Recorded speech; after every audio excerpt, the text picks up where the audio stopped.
ஐயோ உண்மையிலே எனக்கு பொண்ணை பிடிச்சிருக்குங்க. பொண்ணு லட்டு மாதிரி இருக்கு. ஆமாம், அப்புறம் சும்மாவா? தேனும் பாலும் தினையும் கொடுத்து வளர்த்துருக்கோம்ல, அப்புறம் லட்டு மாதிரி தான் இருக்கும். சிம்ரனத்தை கேட்டிங்களா? பழைய சொத்தை தின்னுக்கிட்டு இருப்பாளுங்க. தேனு பால் தினையா. ஆமா ஐசா, நான் கேட்டுக்கிட்டு தான் இருக்கேன். இரு, பொறுத்திருந்து பார்க்கலாம். பொண்ணை உங்களுக்கு பிடிச்சிருக்குங்களா? பொண்ணை எங்களுக்கு ரொம்ப பிடிச்சிருக்குங்க.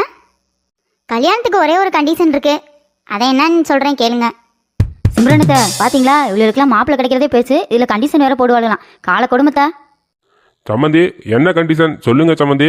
எதுனாலும் நமக்குள்ளேயே பேசிக்குவோம். சொல்லுங்க சம்மந்தி. இந்தாலும் என்னடி இவளுக்கு குணம் தெரியாம இப்பயே சம்மந்தின்னு கூப்பிட ஆரம்பிச்சிட்டியா? யோ ராமா, என்ன வாய மூடிட்டே உட்காந்துருக்க? என்னான்னு பேசு, ஆம்பளை தானே முன்னாடி பேசணும். முனிமா, நீ சொல்ற கண்டிஷனா நான் மாப்பிள்ளை வீட்டில் சொன்னேன்னா கண்டிப்பா என்னைய உதைக்காம விட மாட்டாங்க. அதனால நீயே சொல்லிடு. உன்னால ஒரு வேலை ஆகாதியா?